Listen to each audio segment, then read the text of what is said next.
त्याच्याबद्दलच्या आढावा बैठका त्या जिल्ह्याचे पालकमंत्री आणि मी प्लॅनिंगचे माझे प्रधान सचिव अशा उपस्थितीमध्ये घ्यायला सुरुवात केलेली आहे। पहिले 3 दिवस मुंबईमध्ये सोमवार मंगळवार बुधवार बैठका घेतल्या। मुंबईमध्येच व्हिडिओ कॉन्फरन्सिंगच्या द्वारे आम्ही सगळ्यांनी संपर्क साधला आणि त्यांचं म्हणणं ऐकून घेतलं। त्यांचे DPCच्या संदर्भातलं आम्ही त्यांना पुढच्या वर्षीच्या करता साधारण किती जिल्हा नियोजनच्या करता पैसे तुम्हाला दिले जाणार आहेत आणि त्याच्यामध्ये तुमचं कसं तुम्ही गणित बसवणार आहात त्याच्याबद्दलची माहिती मागवली होती। बहुतेकांनी माहिती दिली, परंतु प्रत्येकाची अपेक्षा अशी मला जाणवली की आम्हाला जास्तीचा निधी मिळाला पाहिजे। आज मी पुण्यामध्ये आलो। पुण्यामध्ये येण्यामागचं कारण म्हणजे कोल्हापूर, सांगली, सातारा, सोलापूर, पुणे हे इथं घ्यावे असं माझं ठरलेलं होतं, परंतु आज आपले पुण्याचे जिल्हाधिकारी त्यांना दिल्लीला जावं लागलं आणि विक्रम कुमार, शेखर सिंग बरेचसे अधिकारी दिल्लीला गेले। आज देश पातळीवर केंद्र सरकारच्या स्वच्छ सर्वेक्षण 2023च्या पुरस्कारामध्ये महाराष्ट्राने बाजी मारलेली आपल्या सगळ्यांच्या लक्षात आलं असेल। आपल्या राष्ट्रपती महोदया द्रौपदी मुर्मू यांच्या हस्ते महाराष्ट्राला बेस्ट परफॉर्मन्स स्टेटचा प्रथम पुरस्कार प्रदान करण्यात आलेला आहे आणि देशातील सर्वात स्वच्छ शहरांची यादी याच्यामध्ये नवी मुंबईतला 7 स्टार मानांकनासह 3रा क्रमांक त्या शहरांनी पटकवलेला आहे। 1 लाखाहून कमी लोकसंख्या असणाऱ्या शहरांच्या मध्ये आपली सासवडच्या नगर परिषदेने प्रथम क्रमांक आणि लोणावळा शहरांनी 3य क्रमांक मिळवलेला आहे। पुणे महानगरपालिकेला देखील 5 स्टार मानांकन आणि पिंपरी चिंचवडला 5 स्टार मानांकन वॉटर प्लस मानांकन मिळालेलं आहे।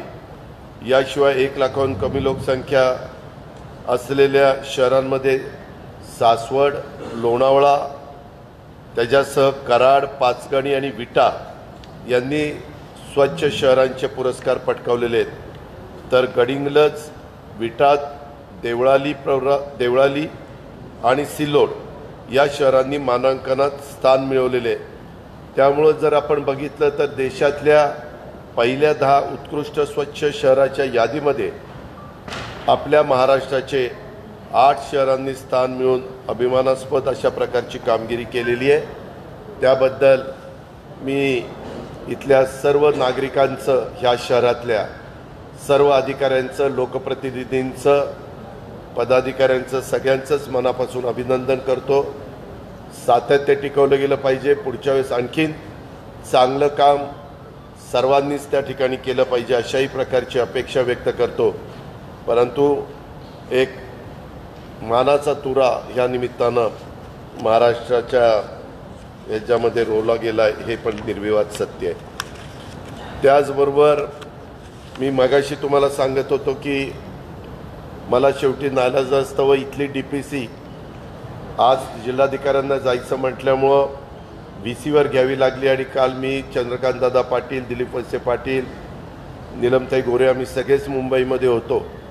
त्याच्यावरती VCवर घेतली आणि तिला ज्या काही गोष्टी त्याच्यात मान्यता द्यायच्या असतात त्याच्यात मान्यता दिलेल्या आहेत। आता माझ्या 36 जिल्ह्यांच्यापैकी 35 जिल्ह्यांच्या मीटिंग्स पूर्ण झालेल्या आहेत। आत्ताच तुमच्यासमोर शेवटचा सेकंड लास्ट जिल्हा म्हणून कोल्हापूरची मी चर्चा केली आणि पुण्याचं आता एक राहिलं ते मी मुंबईतूनच VCवर ज्यावेळेस कलेक्टर येतील त्यावेळेस सोमवारी किंवा मंगळवारी त्याबद्दलची चर्चा केली जाईल आणि साधारण कोणाला किती निधी द्यायचा, निधी देत असताना त्या शहराची भौगोलिक त्या जिल्ह्याची भौगोलिक परिस्थिती, तिथली लोकसंख्या, ग्रामीण भागाची, शहरी भागाची लोकसंख्या आणि मानव विकास निर्देशांक ह्या सगळ्याला मार्क्स देऊन आम्ही त्याच्यामध्ये निधीचं वाटप करणार आहोत।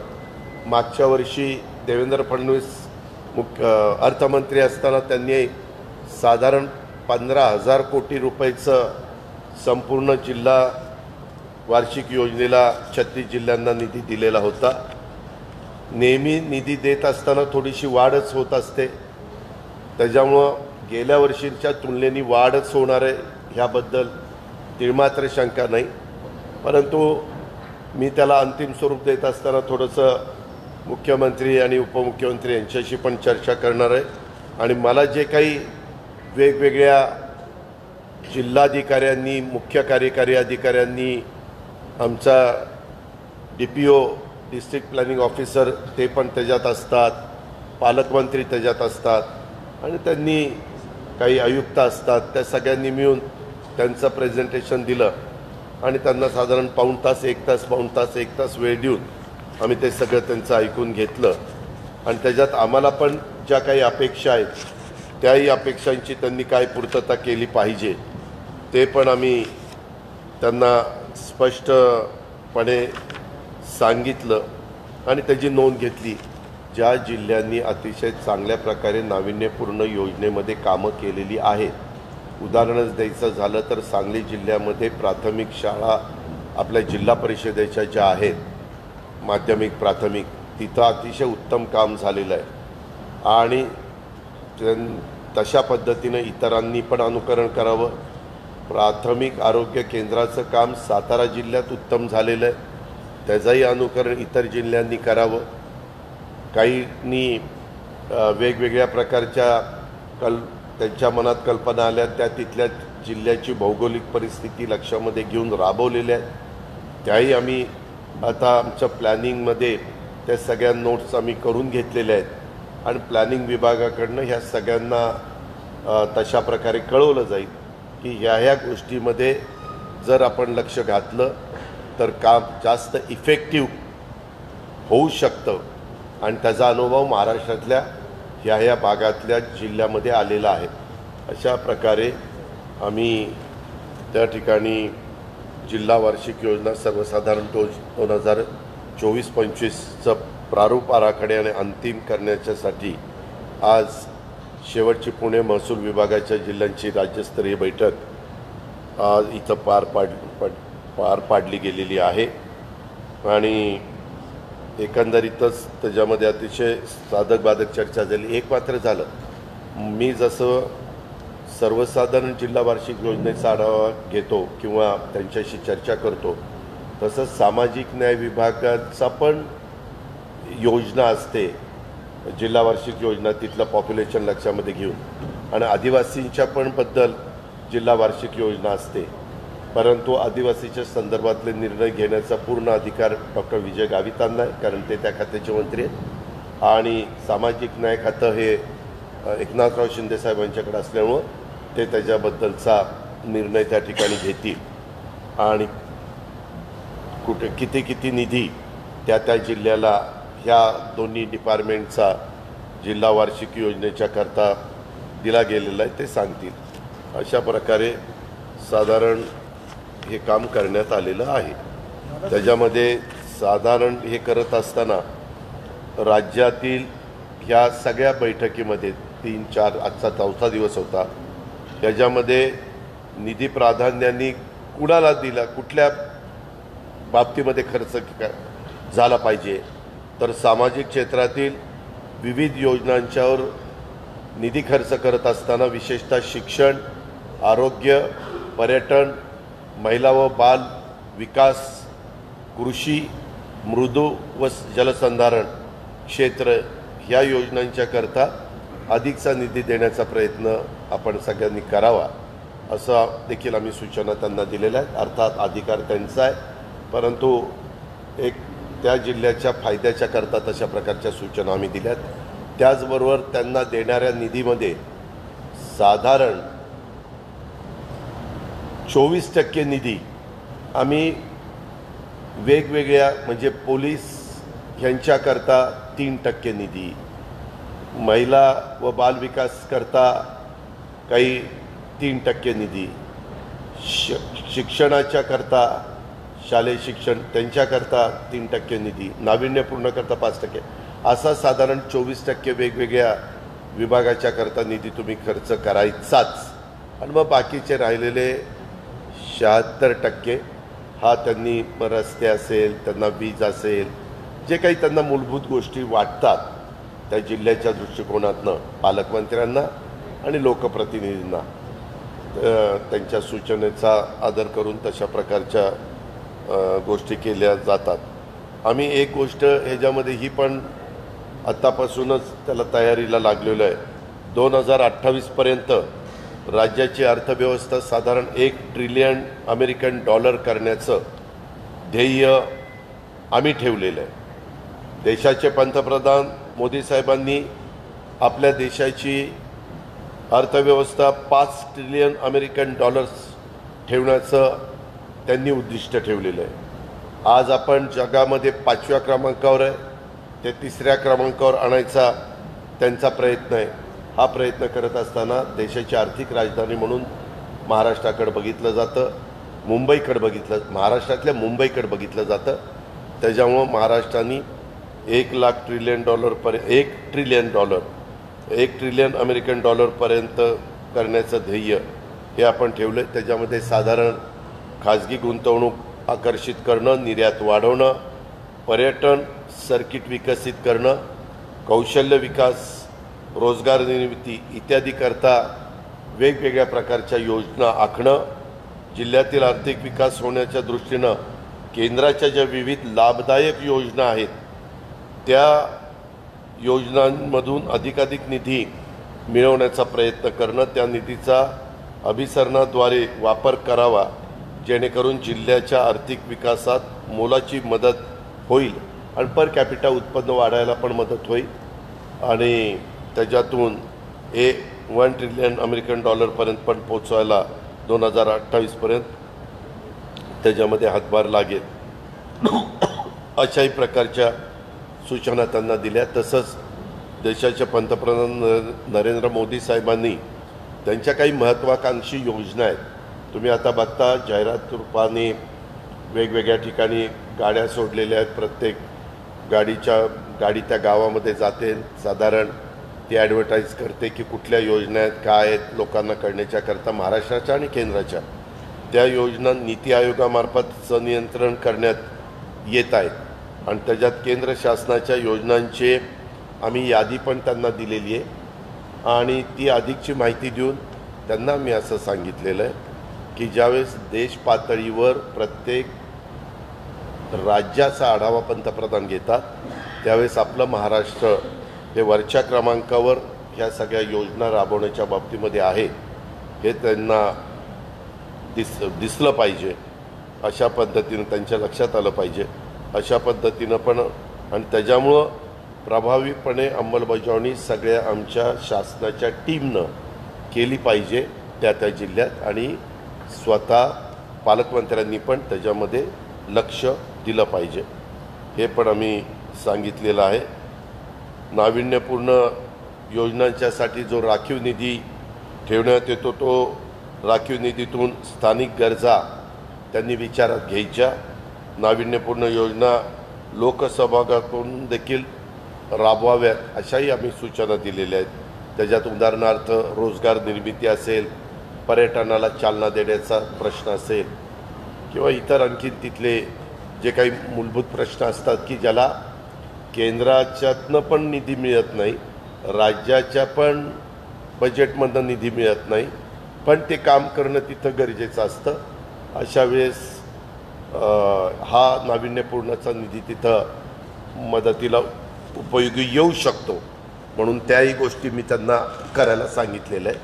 अशा प्रकारे आमच्या या 4 दिवसाच्या या सगळ्या बैठका पुणे जिल्हा अपवाद वगळता सगळ्या झालेल्या आहेत. एकच राहिलं. आकांक्षित जिल्हे आणि आकांक्षित तालुके यांना पण आम्ही काही सूचना केलेल्या आहेत. ते फारच मागं आहेत म्हणून त्यांना आम्ही ॲडिशनलचा निधी देतो आहे. म्हणजे एखादा आकांक्षित तालुका असेल तर त्याला ₹5 कोटी ॲडिशनलचे प्रति तालुका द्यायचा आम्ही प्रस्तावित केलेलं आहे. त्या निधीचा वापर निर्देशांकात प्रगती करण्याच्या करता तिथल्या सगळ्या जिल्हाधिकारी आणि त्यांच्या टीमनी केलं पाहिजे आणि त्याच्यामध्ये मध्यम व तीव्र कुपोषण असलेल्या 5 वर्षाखालील मुलांची टक्केवारी, एकात्मिक बाल विकास कार्यक्रमांतर्गत नियमित पूरक पोषण आहार घेणाऱ्या गर्भवती महिला व मुलांची टक्केवारी, हागणदारीमुक्त गावांची टक्केवारी, संक्रमण दर माध्यमिक ते उच्च माध्यमिक स्तरावर प्रवेश घेतलेल्या मुलांची टक्केवारी, असं हे आकांक्षित जिल्हे तालुके काढत असताना आम्ही सूत्र लावत असतो. बोला. आता पुणे विभागाची परिस्थिती जर बघितली की साधारणपणे दुष्काळाची पुढची परिस्थिती जर बघता मग चारा सामने असतील किंवा त्याच्याकरता अतिरिक्त टँकर त्याचा विशेष निधी आपण देणार आहोत. हा निधी जिल्ह्याच्या विकासाच्या करता दिलेला असतो. आपण जो प्रश्न विचारला आहे त्याच्याकरता ऑलरेडी 40 तालुके केंद्र सरकारने आपले निवडलेले आहेत. ते दुष्काळ म्हणून आपण जाहीर केलेले आहेत आणि त्याच्यातनं मंडळं, म्हणजे काही आमदारांचं म्हणणं होतं, काही मंत्र्यांचं म्हणणं होतं की आमचा तालुका वगळला गेला, परंतु आमच्या तालुक्यातली काही मंडळं ही दुष्काळामध्ये, म्हणजे दुष्काळी परिस्थिती तिथं आहे आणि त्याच्यामुळे तिथं तसा निर्णय घ्यावा म्हणून राज्य सरकारने स्वतःच्या ताकदीवर जसं दुष्काळाच्या बद्दल जी नियमावली असती, कुठल्या कुठल्या गोष्टीला लाईटचं बिल किती टक्के भरायचं व कर्जाचं कसं पुनर्गठन करायचं वगैरे वगैरे, अशा त्याच्यात 8 वेगवेगळ्या प्रकारच्या मदत केली जाते. तशा प्रकारे ह्या मंडळांना पण मदत पुनर्वसन मंत्र्यांच्या अध्यक्षतेखाली एक कमिटी आहे, ती बसली होती. त्याच्यामध्ये कृषी मंत्री, महसूल मंत्री, पाणीपुरवठा मंत्री अशा वेगवेगळे मंत्रीगण आहेत आणि त्यांनी तो निर्णय घेतला. कॅबिनेटने त्या गोष्टीला मान्यता दिलेली आहे. हा आजचा निधी आहे, हा वर्षभराच्या कामाच्या करता असतो. तरी पण आत्ता मी फेब्रुवारीमध्ये वोटर अकाउंट सादर करीन आणि त्याच्यावेळेस विधिमंडळामध्ये एप्रिल, मे, जून 3 महिन्याच्याच खर्चाला मान्यता घेईन आणि मग लोकसभेच्या निवडणुका होईल, ज्यावेळेस सरकार नवीन तिथं अस्तित्वात येईल, त्या आलेलं सरकार हे अर्थसंकल्प देशाचा सादर करेल. त्यावेळेस त्या अर्थसंकल्पात वेगवेगळ्या राज्यांना किती निधी दिलेला आहे, मॅचिंग डायट असतात, कधी 50-50, 75-25, 60-40 वगैरे वगैरे, ते मग आपल्याला आपला अर्थसंकल्प सादर करत असताना त्याच्यात इन्क्लूड करावं लागतं. मग जमा ती दाखवावी लागते, खर्च तो दाखवावा लागतो. अशा पद्धतीनं आपला अर्थसंकल्प जूनमध्ये, म्हणजे आत्ताचं वोटर अकाउंट आणि नंतर जूनमध्ये अर्थसंकल्प आम्ही सादर त्या ठिकाणी करू. पण ह्या वर्षभराच्या काळामध्ये 1 एप्रिल 2024 ते 31 मार्च 2025 ह्याच्यात 2 निवडणुका लोकसभा आणि विधानसभेच्या येणार आहेत. ह्यामध्ये 2-2 महिने तरी कमीत कमी आचारसंहितेला आणि निवडणुकीला लागतील आणि त्याच्यामुळं त्या काळामध्ये बरीच बंधनं येतात आचारसंहितेची. म्हणून आचारसंहिता नसणारे महिने हे 7 ते 8च आपल्याला मिळत आहेत. त्यामध्ये अधिकचं काम सगळ्यांना मिळून करावं लागणार आहे. हां, कुणीतरी एकाने विचारलं त्याचं स्टेटस आता आपल्याला पैसे मिळण्याचा काळ संपलेला आहे. त्यांनी ज्यावेळेस GST आणलेलं होतं त्यावेळेस 5 वर्षाच्या करता ती गॅप भरून द्यायचं त्यांनी ठरवलेलं होतं. आम्ही GST काउन्सिलला अशी मागणी केली सगळ्यांनी की बाबा करोनाचे 2 वर्ष मध्ये गेली तर ती धरू नयेत, त्याच्यापेक्षा 5च्या ऐवजी 7 वर्ष वाढवावं. पण त्यांनी सांगितलं की असं आपल्याला वाढवता येणार नाही, आम्ही तुमच्या प्रत्येक वर्षीचे पैसे देत आलेलो आहेत. आपली रक्कम आता फार थोडी 5-6 हजार कोटी रुपये राहिलेली आहे, ती पण आपल्याला त्या ठिकाणी मिळेल आणि GSTचे पैसे मिळण्याचं राज्यातल्या देशातल्या बहुतेक सगळ्या राज्यांचं ते आता थांबेल.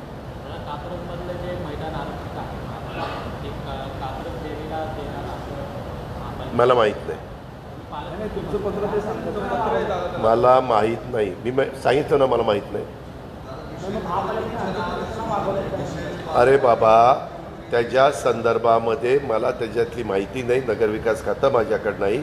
आज विक्रम कुमार इथं नव्हते, विक्रम कुमार दिल्लीला गेलेले आहेत.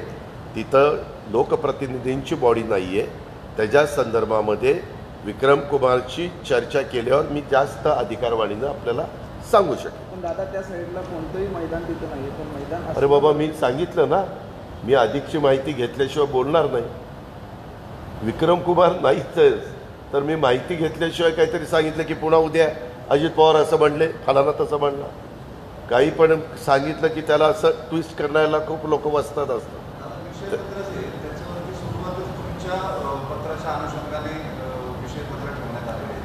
जरी काही असलं तरी मी उत्तर दिलेलं आहे. विक्रम कुमारला विचारल्यानंतर मी उत्तर देईन.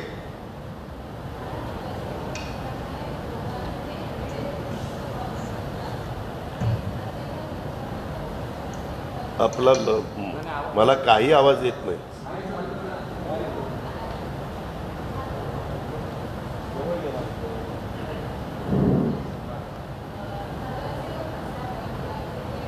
नगरसेवक आहे. हां,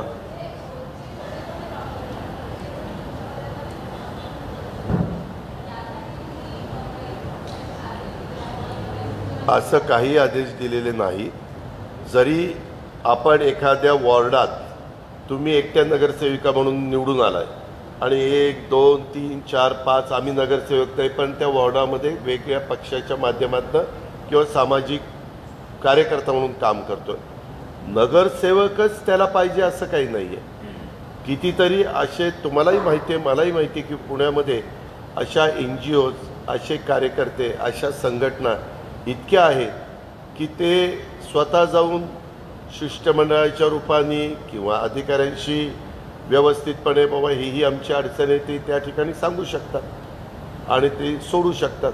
अधिकाऱ्यांना पण त्यांचं ऑफिस टायमिंगमध्ये जे नागरिक येतात त्यांना तर भेटणं त्यांचं कामच आहे.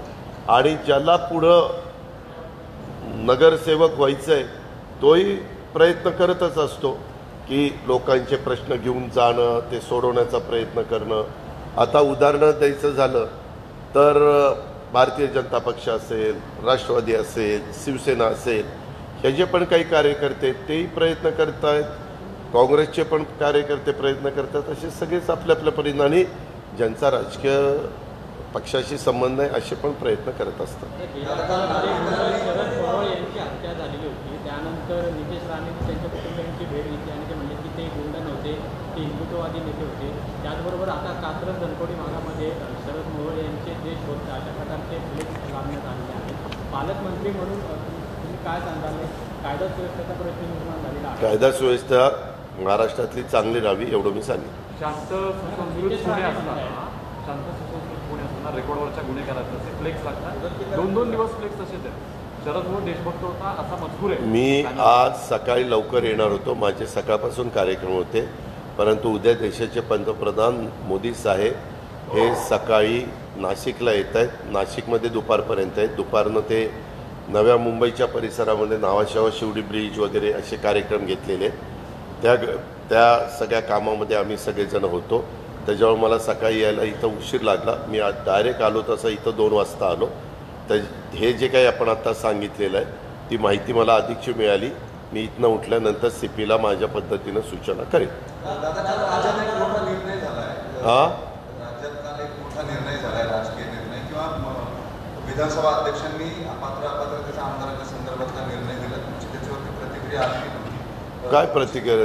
त्याच्यात काय प्रतिक्रिया आहे त्याच्यावरती? विधानसभा जो निर्णय दिलाय तो तुम्ही जसं ऐकलाय तसं मी ऐकलोय.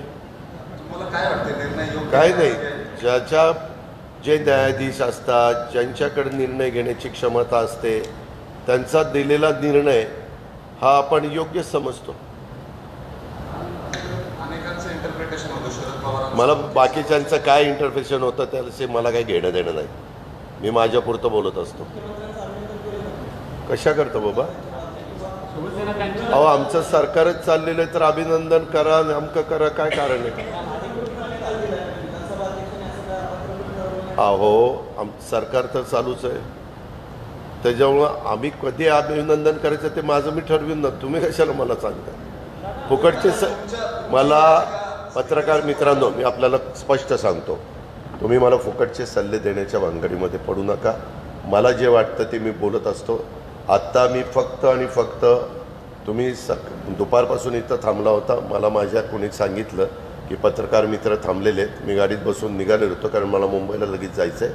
उद्या सकाळी 8 वाजता का 8:30 वाजता CM साहेबांचा टेक ऑफ आहे. मी देवेंद्रजी त्याच विमानामध्ये आहे. त्याच्यामुळे तेही काम आमच्या दृष्टीनं महत्त्वाचं आहे. पण तुम्ही थांबलाय तर साधारण 36 जिल्ह्यांच्याबद्दलचा काय आढावा काय नाही ते सगळं सांगण्याच्या करताचा मी प्रयत्न केलेला आहे. आणि कशा मिटिंग झाल्या काय काय झालं हे सगळी पार्श्वभूमी सांगितलेली. इतर पालकमंत्री म्हणून तुम्ही जी काही माझ्या लक्षात आणून दिलं कायदा सुव्यवस्थेच्या दृष्टिकोनातनं ते मात्र मी किंवा काही हे लागलेले आहेत बोर्ड लागलेले आहेत किंवा फ्लेक्स लागलेले आहेत त्याच्याबद्दल तुम्ही सांगितलेलं. मी आता गाडीत बसलो की लगेचच CPला फोन करून दोन्ही दोन CP आणि एक SP या तिघांना पण त्या बाबतीमध्ये सांगेन. आणि मी नेहमीच सांगत असतो कुणी राज्यकर्ते असले तरी कुठल्याही राज्यकर्त्यांना आपल्या आपल्या राज्यामध्ये कायदा सुव्यवस्था चांगली ठेवावीच लागते. ती चांगली राहण्याच्या करताच प्रत्येकजण प्रयत्न करत असतो. आता तुम्ही आपल्याला इतक्यादा म्हणजे माझा स्वभाव स्ट्रेट फॉरवर्ड आहे. इतक्यादा तुम्ही XYZचं नाव घेता आणि म्हणता ते असं म्हणले ते तसं म्हणले मला काय घेणं देणं आहे. त्यांचं मत त्यांनी व्यक्त केलं आहे. मी माझी मतं तुम्हाला सांगायला बसलो आहे. मी राज्याचा उपमुख्यमंत्री म्हणून जे काम करतोय त्या कामाच्या संदर्भामध्ये माहिती द्यायला तुम्हाला बसलो आहे. बाकीचे आता एवढे मोठे चॅनल एवढे सगळे पत्रकार प्रिंट मीडिया इलेक्ट्रॉनिक मीडिया एवढ्या मोठ्या महाराष्ट्रामध्ये अनेक जण कुणीतरी बोलणार काहीतरी करणार. काहींना तर रोज वाचाळवीर तर आपल्याकडे भरपूर आहेत. रोज वाचाळवीरांना काही ना काही स्टेटमेंट केल्याशिवाय त्यांना झोपच येत नाही. आता त्या प्रत्येक वाचाळवीरांच्या करता उत्तर देणं हे काय माझं काम नाही. मग तुम्ही म्हणाल ते काम कोणाचं आहे. ज्या त्या पक्षांच्या प्रवक्त्यांचं आहे. ते त्या पद्धतीनं उत्तर देतात किंवा ज्यांना अशा प्रकारची माहिती घेतल्यानंतर किंवा मिळाल्यानंतर लगेच त्याला काउंटर उत्तर देणं समाधानाचं वाटतं ते उत्तर देतात. मला कामामध्ये रस आहे. मी पहिल्यापासून तुम्हाला सांगितलं आहे की मी सकाळपासून जे काम करायला सुरुवात करतो आपला जास्तीत जास्त लोकांचे प्रश्न कसे सोडवता येतील आपल्याला ज्या काही पदाची संधी मिळालेली आहे त्या संधीच्या माध्यमातून लोकांचे अनेक अडचणी असतात. कधी तुमच्यासारखे पत्रकार मित्र काही गोष्ट लक्षात आणून देत असतात. कधी आमच्या कामामध्ये लक्षात येतं की इथं असं केलं पाहिजे. ह्या पद्धतीनं मी काम करत असतो. धन्यवाद.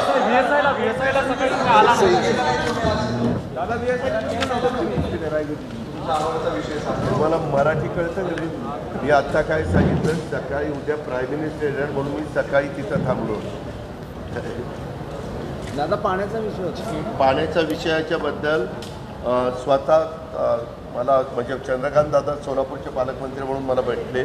ते म्हणाले की दादा सोलापूर नाही काही गरज नाही 2 मिनटं नाही 5 मिनटं नाही. सोलापूरचं उजनीचं पाणी धरणाचं सोलापूर आणि पुण्याच्या बॉर्डरवर असणारं बरंच कमी होत चाललेलं आहे. तरी त्यांनी लोकप्रतिनिधींना विश्वासामध्ये घेऊन कालवा सल्लागार समितीची बैठक आज घेतली होती असं त्यांनी मला सांगितलं. आणि साधारण पुढच्या जून-जुलैपर्यंत आहे ते पाणी सोलापूर शहराला त्या उजनीवर असणाऱ्या पिण्याच्या पाण्याच्या योजनांना आणि चंद्रभागेच्या काठावर असणारे काही शहर आणि गावांना कसं पुरेल अशा प्रकारचं नियोजन त्यांनी केलं आहे असं त्यांनी मला सांगितलं.